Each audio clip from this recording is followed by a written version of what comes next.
안녕하세요. 저는 하나뿐인 아들과 살아가고 있는 40대 중반의 여자입니다. 항상 사연들을 즐겨 들으며 웃기도 하고 마음이 아파 눈물 짓기도 하고 제 사연 같아서 멍하게 예전의 제 모습을 떠올리기도 한답니다. 저는 무리한 욕심을 부리지 않고 사는 걸 항상 마음에 새기고 있어요. 한때는 저와 가장 가까웠던 사람이 욕심으로 인해 어떻게 변해가고 망가졌는지 두 눈으로 똑똑히 보았기 때문이죠. 저와 비슷한 상황에 계신 분들이 있다면 도움이 되었으면 하는 마음으로 친한 친구에게도 말하지 못했던 제 사연을 용기 내어 한번 털어놓아 볼게요. 저는 대학 시절에 만난 동갑내기 친구와 10년이라는 긴 연애를 했답니다. 20대 중반 철없을 때의 모습부터 서로 다 지켜보고 서로에 대해서는 많은 부분을 안다고 생각했었죠. 남자친구도 저에게 참 헌신적으로 잘해주었고 이만한 성품과 다정함을 가진 남자는 드물 거라고 늘 생각해왔답니다. 우리 둘 다에게 첫 연애여서 서툰 구석도 참 많았지만 남자친구가 저를 배려하는 모습이 눈에 보였기 때문에 그토록 긴 시간을 연애하며 그 사람만 바라볼 수 있었겠죠. 대학을 졸업하고 제가 먼저 그래도 이름을 알아주는 기업에 취직을 하게 되었고 남자친구는 1년 늦게 취직을 하게 되었어요. 사실 저보다 연봉이 더 낮고 회사 생활도 만족스럽지 않았던지 그만두고 싶다는 말을 자주 하더라고요. 그러다가 회계사 시험 보고 싶다고 조심스럽게 말을 꺼내더라고요. 워낙 어려운 시험이라 준비하는 것만 해도 3, 4년은 잡아야 하고 한 번에 붙는다는 보장도 없으니까 제가 원하면 헤어져도 할 말 없다고 말이죠. 저도 곧 30이 되니까 불안한 마음이 있었지만 남자친구를 믿어보기로 하고 내가 열심히 뒷바라지 해줄 테니 한번 해보라고 허락해줬네요. 그렇게 남자친구는 6년이나 수험생으로 지냈고 저는 직장을 다니며 일주일에 한 번 보는 데이트 비용이며 소소한 선물들에 매달 용돈까지 내주었어요. 매주 엄마가 남자친구를 위해 반찬도 만들어줘서 날라다 주기 바빴고요. 말이 6년이지 남자친구가 시험에 떨어질 때마다 너무 힘들었답니다. 공부에만 전념해야 하는데 나 때문에 집중을 덜해서 자꾸 떨어지는 게 아닐까 하는 생각이 들 때도 있었고 저도 나이가 점점 들어가는데 이렇게 남자친구만 믿고 있어도 되는지 고민도 많이 했었죠. 하지만 남자친구가 더 힘들 걸 알기에 묵묵히 기다려줄 수밖에 없었고 결국 합격을 했을 때 정말 기뻤답니다. 남자친구는 다 제 덕이라면서 이제 취직하면 바로 결혼을 하자고 말하더라고요. 남자친구 부모님도 자주 배웠었는데 제 공이 크다면서 이제 고생 끝이니 결혼해서 행복하라고 덕담을 해주시며 흔쾌히 허락해 주셨죠. 그렇게 일사천리로 양가 부모님의 축복을 받으며 결혼을 했답니다. 신혼 1년 동안은 제 인생에서 가장 행복한 시절이었어요. 남편도 회계사 사무실에 빠르게 취직이 되어 열심히 일을 배우며 기반을 닦았고 예전 회사에 다닐 때보다 월급도 많이 올라 안정적인 생활을 할 수 있었답니다. 남편은 일이 많은지 야근을 하는 날이 늘어났고 저도 출근하느라 힘들었지만 남편을 위해 아침도 꼭 따뜻한 밥과 국을 새로 해서 차려주려고 노력했죠. 남편의 건강을 위해서 저녁에도 퇴근하자마자 장보고 요리해서 무조건 고기가 들어간 팔첩 반상은 늘 준비했어요. 저는 30대 중반의 나이여서 임신이 어려울까봐 걱정을 했었는데 정말 감사하게도 금방 아이를 갖게 되었네요. 시부모님은 제가 복덩이라면서 저를 많이 예뻐해 주셨죠. 몸이 점점 무거워져 오고 남편이 그동안 고생했으니 이제부터 일을 그만두고 편하게 지내라고 말을 해주더라고요. 그렇게 저는 전업주부로 지내게 되었고 태교도 열심히 하면서 행복한 날들만 계속될 줄 알았답니다. 남편이 밤늦게 오는 날이 더욱 잦아지면서 저는 하루 종일 혼자 집에만 있으니 점점 외로워지더라고요. 호르몬 때문인지 감정도 들쑥날쑥한데 집에 돌아온 남편이 반가워서 옆에서 몇 마디 하면 피곤하다고 막 짜증을 내고 자버리는 날이 많아졌죠. 남편이 새로운 회사에 적응하기도 힘들고 일도 힘드니 그럴 수 있겠다고 머리로는 이해를 하지만 너무 서러워서 혼자 화장실에 들어가 몰래 울곤 했답니다.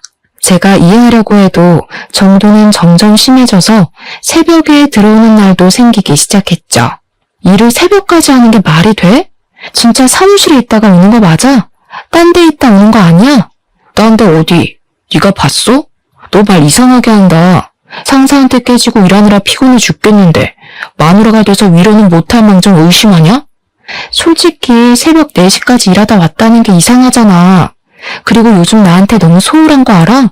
맨날 짜증만 내고 뱃속의 아기한테 인사나 제대로 해준 적 있니?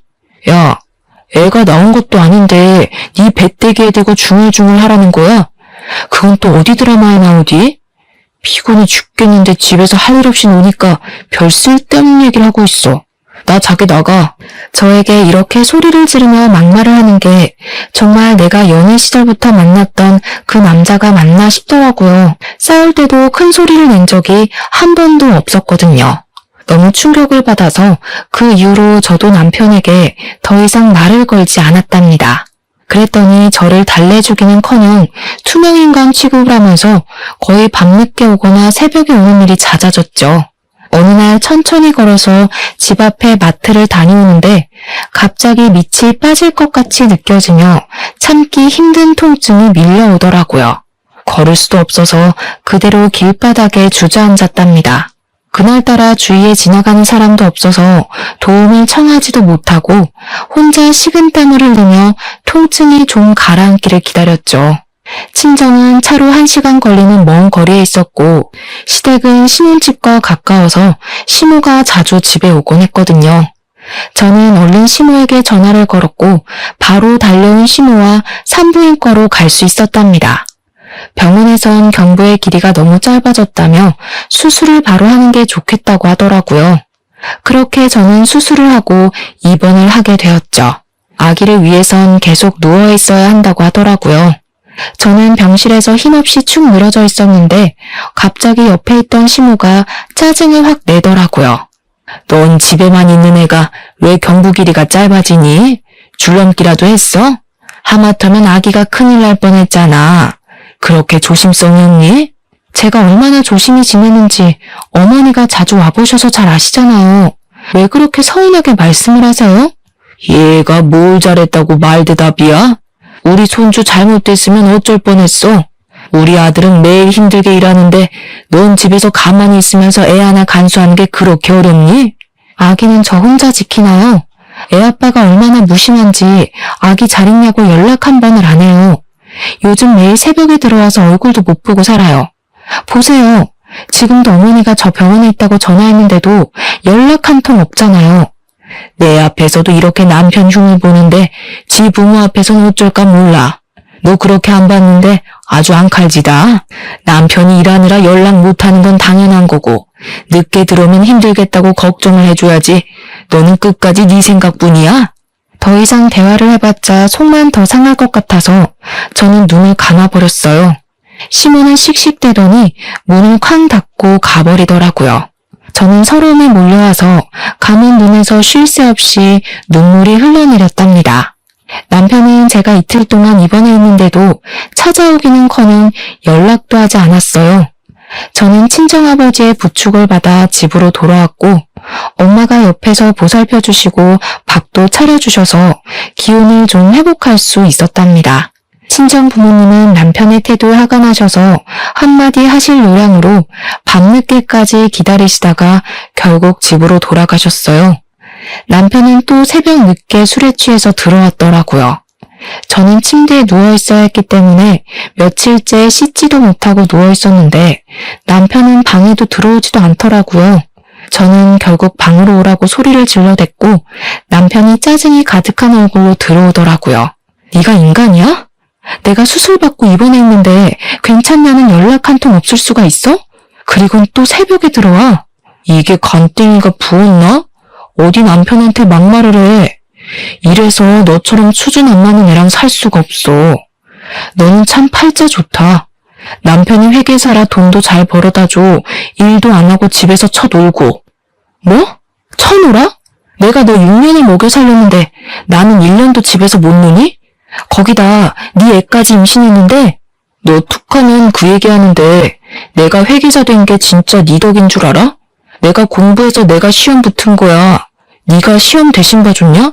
자꾸 네가 뒷바라지 했다고 발목을 잡아대니까 내가 정이 더 떨어지는 거야. 말 다 했어? 너 진짜 나랑 10년 연애했던 남자랑 같은 놈 맞니? 왜 이렇게 변했어?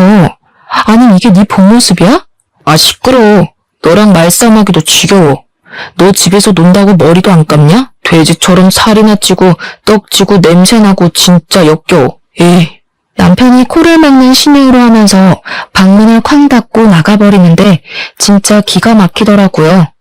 당장이라도 따라 나가서 멱살을 잡고 싶었지만 흥분하면 아기가 위험해질 수 있으니 저는 안간힘을 다해 마음을 진정시키려고 애썼답니다. 저는 시모에게 울면서 전화를 했는데 저에게 괜찮냐고 위로를 해주지도 않더라고요. 그러고는 아기가 우선이니까 일단 친정집에 가서 출산할 때까지 가 있으라고 쌀쌀맞게 말하는 게 아니겠어요? 저는 그렇게 몇 달 동안 친정집에서 지내며 출산 준비를 했답니다.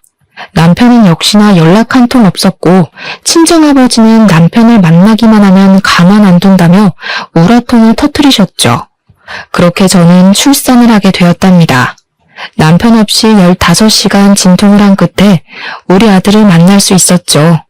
그래도 아기는 보고 싶었는지 저녁에 남편과 시부모와 함께 왔더라고요. 친정아버지는 남편을 보자마자 멱살을 잡고 네가 이러고도 남편이냐며 호통을 치셨어요. 시부가 중간에서 말리며 겨우 일단락이 되었는데 기가 막히게도 남편은 죄송하다는 말은 절대 하지 않더라고요. 역시 팔은 안으로 굽는다고 시부모도 제 편을 들지 않고 요즘 일이 많아 힘들어서 그런다며 이해를 좀 해달라고 아들을 감싸는데 정이 점점 떨어졌답니다. 아기가 태어난 후에도 더하면 더했지 남편은 조금도 달라지지 않았답니다. 밤늦게 들어와서 곤히 잠든 아기 얼굴만 쓱 보고 태평하게 코를 골며 잠을 잤죠. 중간에 아기가 깨서 울면 짜증을 어찌나 내던지요. 저는 완벽하게 독박 육아를 했어요. 남편은 정말 단 한 번도 아기를 위해 기저귀를 간다거나 젖병을 타는 일을 하지 않았답니다. 어쩌면 그렇게 자기 아이인데도 무신경할 수 있는지 신기할 정도였어요. 심지어 아기가 우는 게 너무 듣기 싫다면서 애가 울면 이어폰을 끼고 방문을 닫고 들어가 버리는데 뒤통수를 때리고 싶을 때가 한두 번이 아니었죠.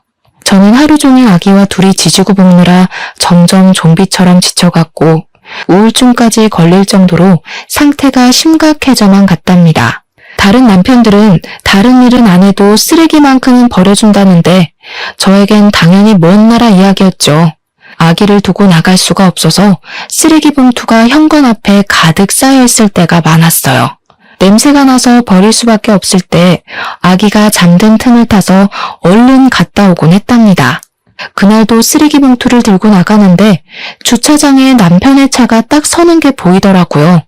그런데 어떤 여자와 함께 내리는 게 아니겠어요? 저는 너무 놀라서 아기도 잊은 채 얼음처럼 굳어버렸죠. 두 사람이 다정히 웃으면서 서로 안기는 모습에 저는 폭발하고 말았답니다. 두 사람 앞으로 달려가서 소리를 질렀더니 남편이 놀라서 저를 바라보더라고요.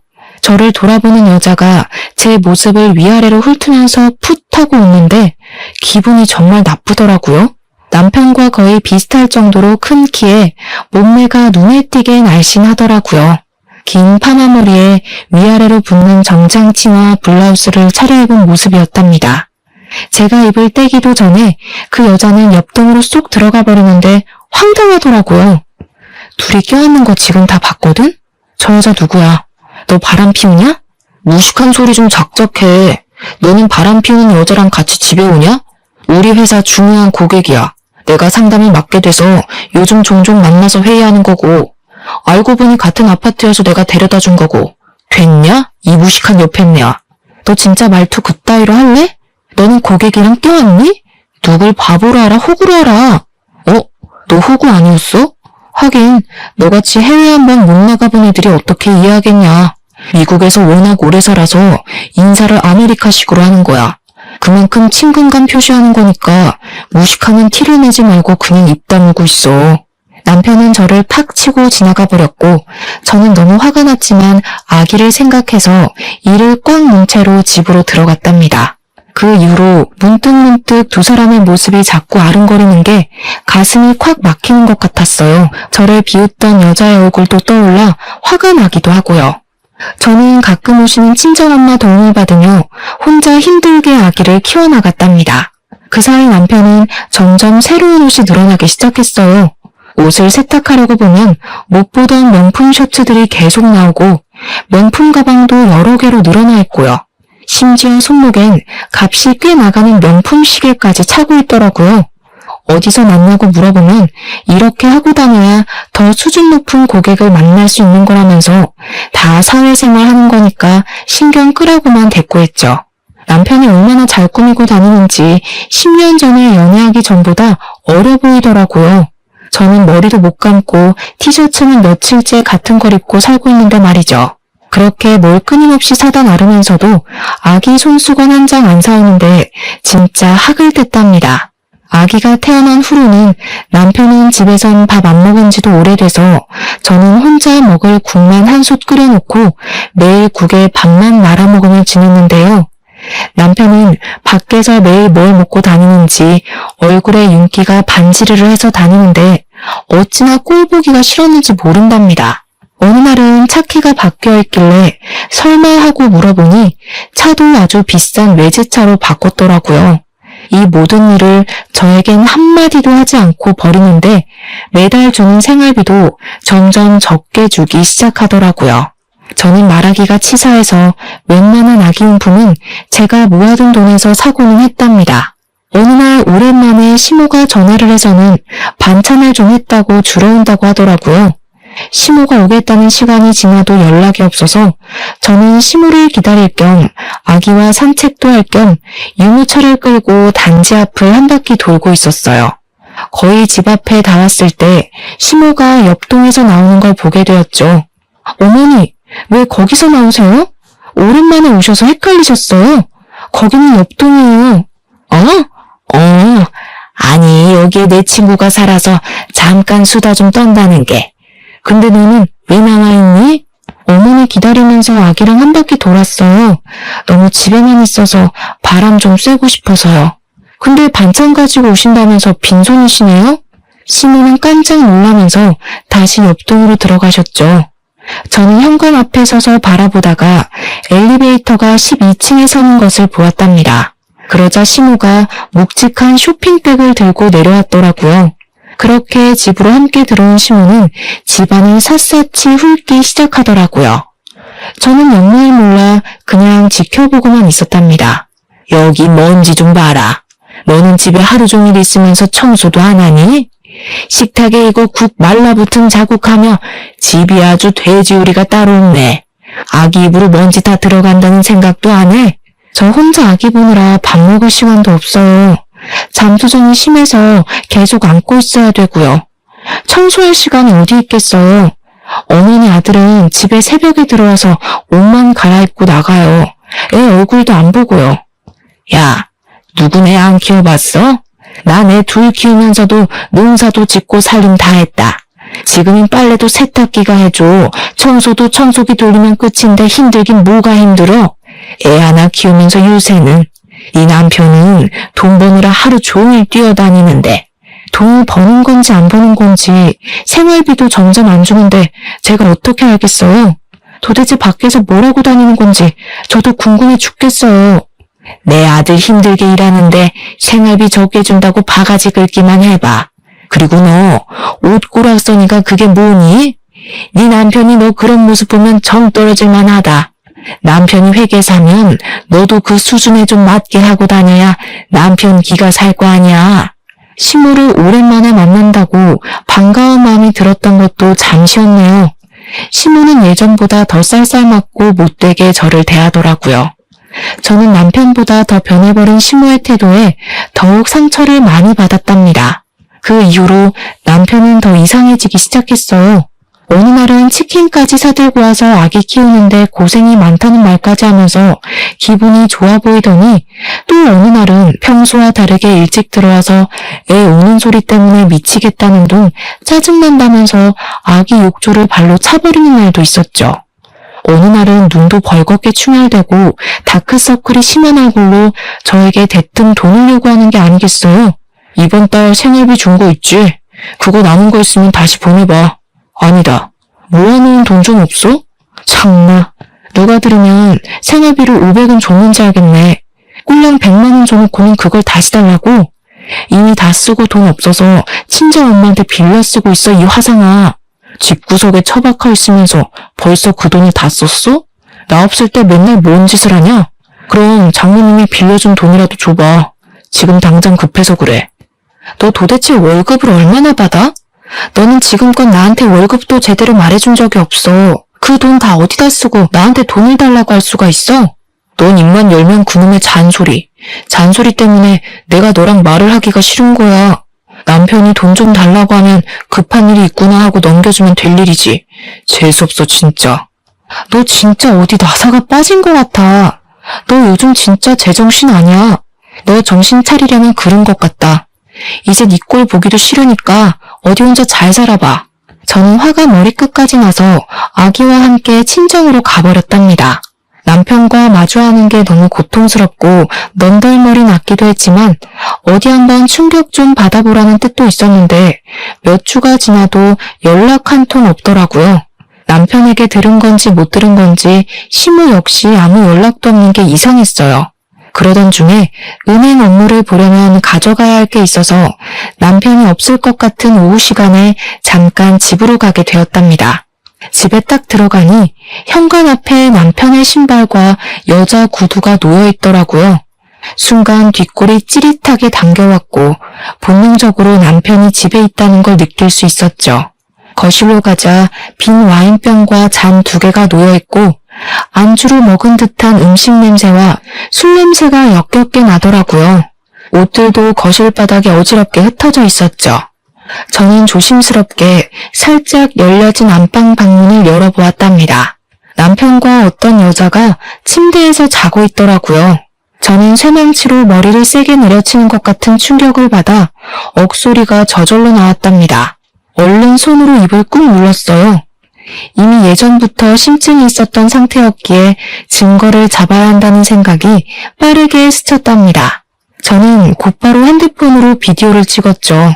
이젠 어떻게 행동해야 할지 정신을 가다듬으려고 노력하는데 마침 옷방에 걸쳐놓은 남편 양복에서 삐져나와 있는 핸드폰을 발견했습니다. 무슨 알림이 이렇게 많이 오는지 화면이 계속 깜빡이더라고요. 저는 핸드폰을 확인해 보았답니다. 어디로 입금하라는 메시지가 수도 없이 와 있고 전화도 몇십 통이 와 있더라고요. 얼른 사진들을 확인해 봤는데 상간녀와 찍은 사진은 없고 주식 그래프 같은 알 수 없는 그래프만 많더라고요. 어쩐지 수상한 느낌이 들어서 그 중에서 몇 장을 제 핸드폰으로 옮겨 담았답니다. 남편의 핸드폰을 제자리에 놓는 동시에 안방 문이 벌컥 열리는 게 아니겠어요.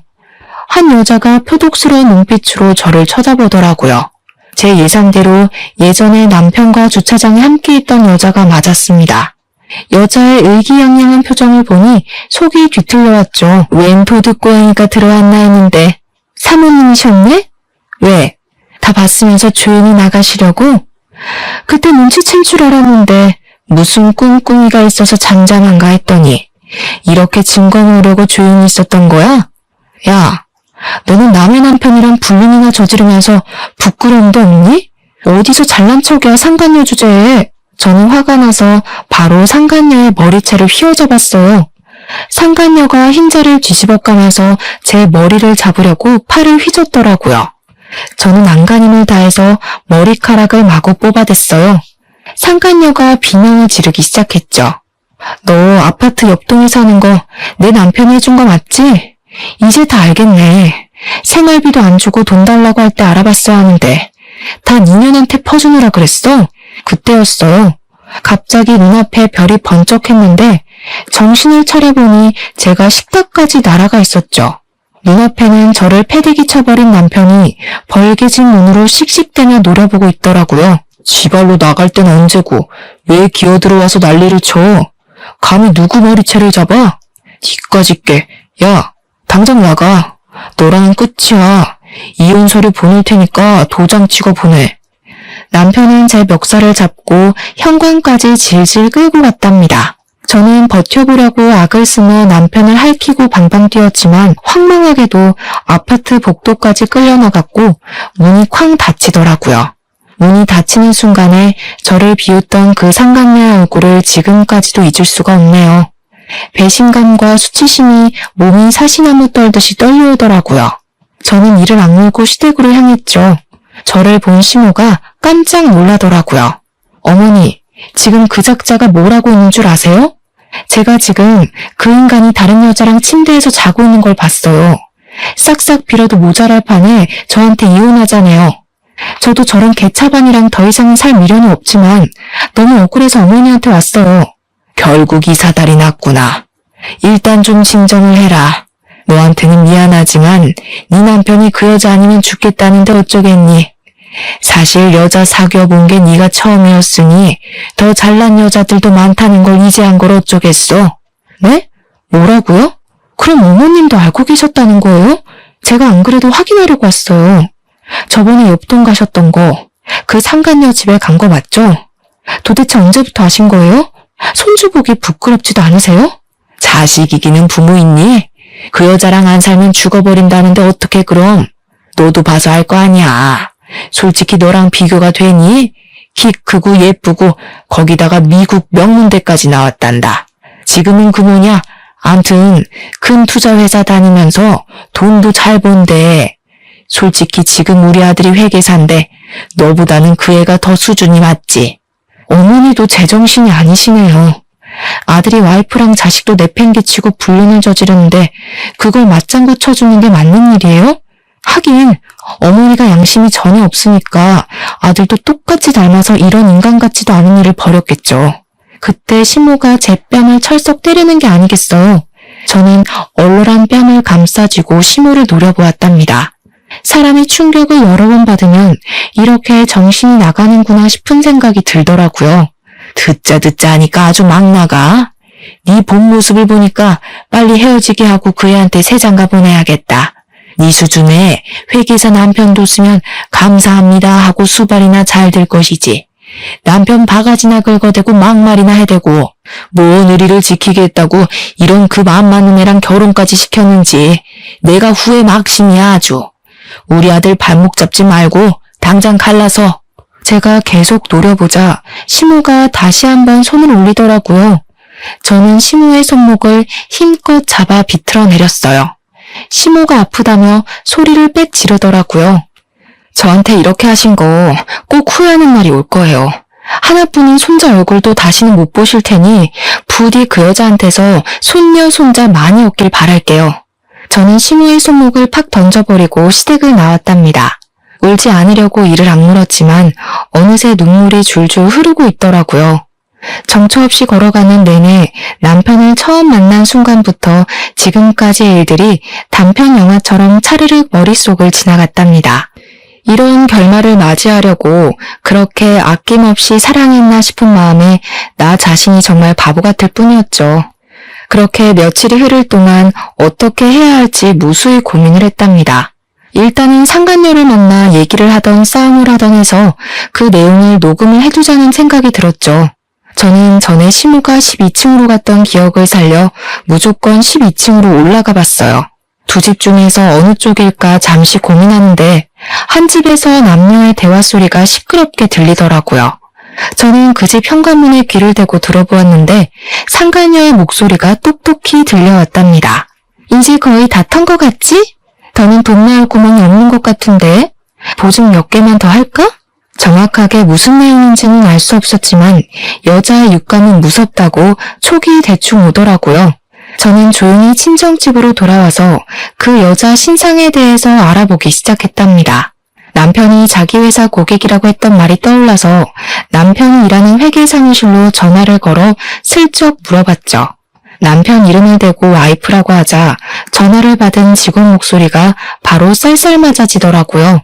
남편이 담당하는 고객은 딱 한 명뿐이라고 하길래 제가 대충 상간녀의 인상착의를 말하며 아닌 척을 하자 별 의심 없이 여자의 이름과 투자회사 이름을 알려줬답니다. 인터넷 검색을 해보니 투자회사 이름으로 된 사이트가 나오긴 하더라고요. 사이트를 보는데 주식 그래프 같은 게 있고 거기에 있는 로고가 낯이 익었답니다. 혹시나 하고 남편의 핸드폰에서 옮겨온 사진을 보니 같은 로고였고 그 로고 이름으로 투자 앱이 있는 걸 알게 되었죠. 무슨 앱인지 정보를 찾아보니 놀랍게도 사설 도박 사이트였어요.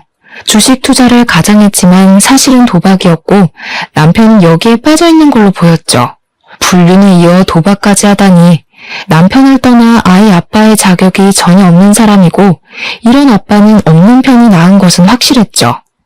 순간 친가 쪽 사촌 오빠가 경찰이었기 때문에 가족들에게 문제가 생기면 종종 도움을 받았던 게 기억이 나더라고요. 저는 오빠에게 전화를 걸어서 투자회사 이름을 비롯해서 도박 앱, 상간녀 이름 등의 정보를 알려주고 수사를 해보면 좋을 것 같다고 말을 해두었답니다. 남편은 메일을 전화해서 이혼을 요구하더라고요. 저는 합의해주는 대신 살고 있는 아파트를 내 명의로 바꾸고 아기 양육비를 매달 줄지 안 줄지 불안하니까 일시불로 달라고 못 박았죠. 상간녀와 얼마나 살고 싶으면 바로 좋다고 하더라고요. 시부모도 얼마나 이혼하기를 바랬던지 시부모 집을 담보로 대출을 받아서 제가 말한 양육비를 일시불로 입금했답니다. 저는 그렇게 남편과 합의 이혼 서류를 제출하고 3개월의 수명 기간을 기다려야 했는데요. 드디어 이혼 확정이 되었다고 연락이 왔고 마지막으로 남편을 법원에서 만나게 되었답니다.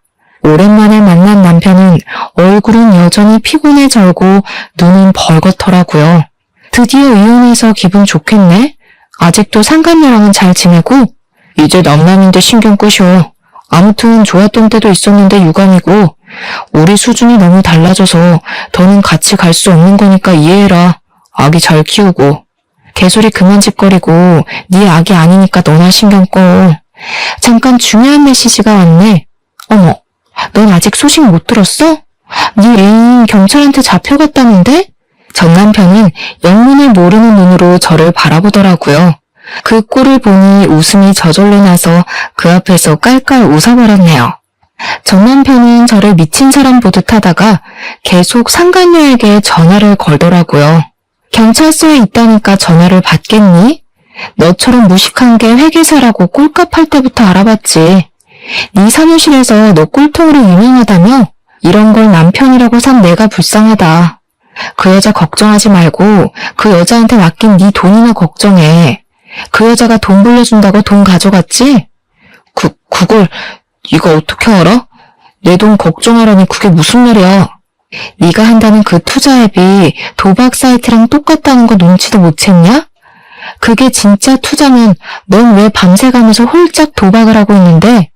그 여자가 도박업체 운영하는 대단하신 분이란다.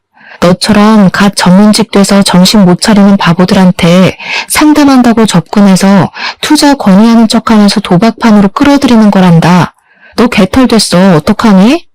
이 거지 같은 게 무슨 말도 안 되는 소리를 하고 있어. 그런 말도 안 되는 얘기 짓거리면서 그렇게 나를 붙잡고 싶냐? 내가 투자한 돈이 자그마치 5억이야.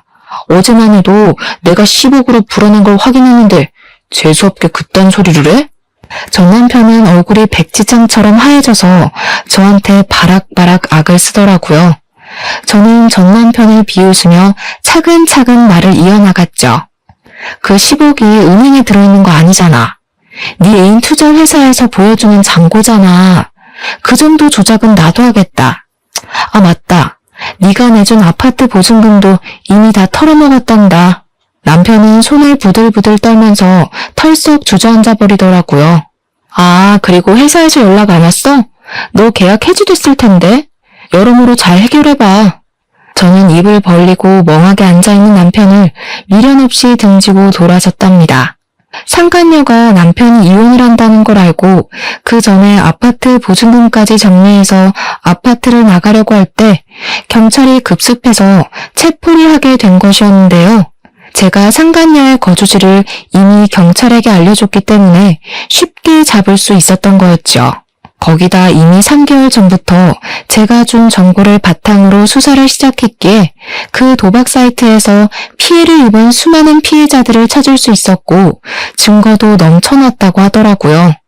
경찰인 사촌오빠 말로는 상간녀가 이미 사기 혐의로 전과가 있는 데다가 이번엔 규모가 큰 도박과 사기 혐의로 체포된 거라 형량이 높을 거라고 기팀해 주었답니다. 사실 저는 이혼 확정 받을 날만을 기다리고 있었거든요. 법원에 가는 날이 정해지자 그 전날에 전 남편의 회사 대표에서 전 남편이 고객과 사적으로 관계를 맺고 도박까지 했다는 증거들을 메일로 보냈답니다. 처음에 고용계약서를 작성할 때 도박을 비롯한 위법 행위를 할 경우에는 계약 해지된다는 내용이 있다는 걸 알고 있었거든요. 제 생각대로 며칠 후에 남편이 회사에서 잘렸다는 소식을 들을 수 있었답니다. 저는 아기와 친정집에서 친정 부모님과 함께 지내면서 점차 안정을 찾아갔죠. 정신없이 육아를 하느라 어느새 1년이 훌쩍 지나가 버렸는데요.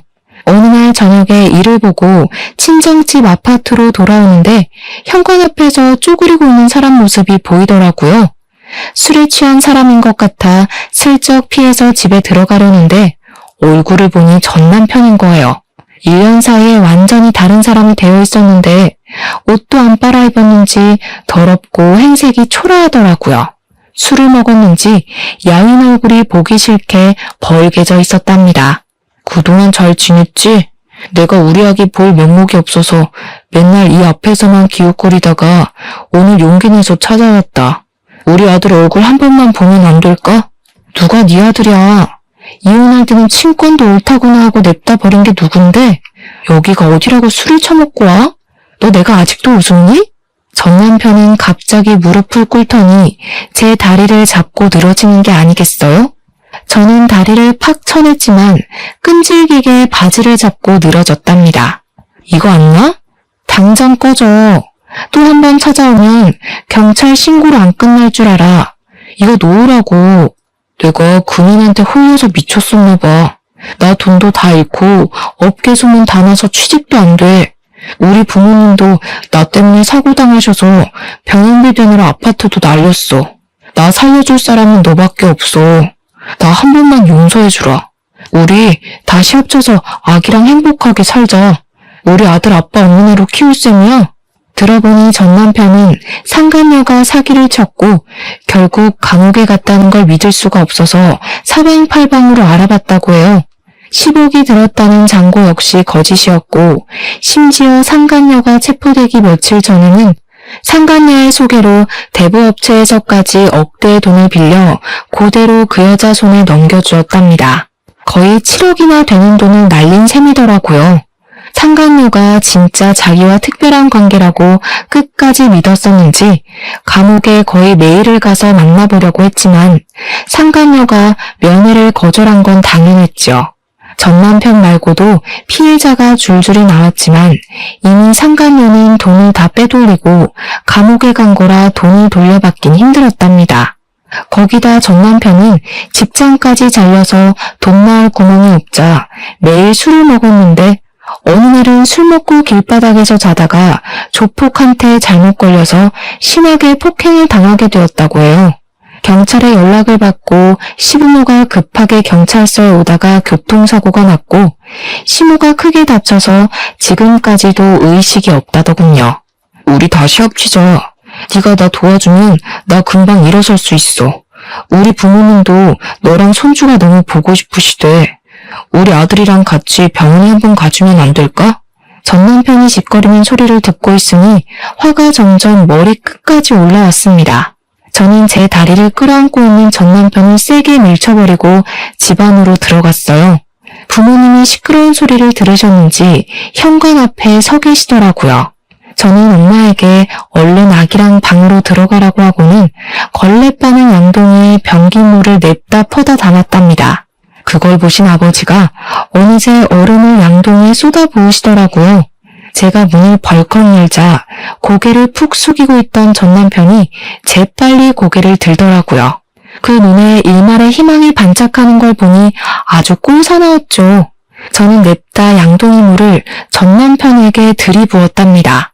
내가 인생에서 제일 후회하는 일이 뭐 같지도 않은 너 뒷바라지하고 밥상 차려바친 거야. 뭐? 우리 아들?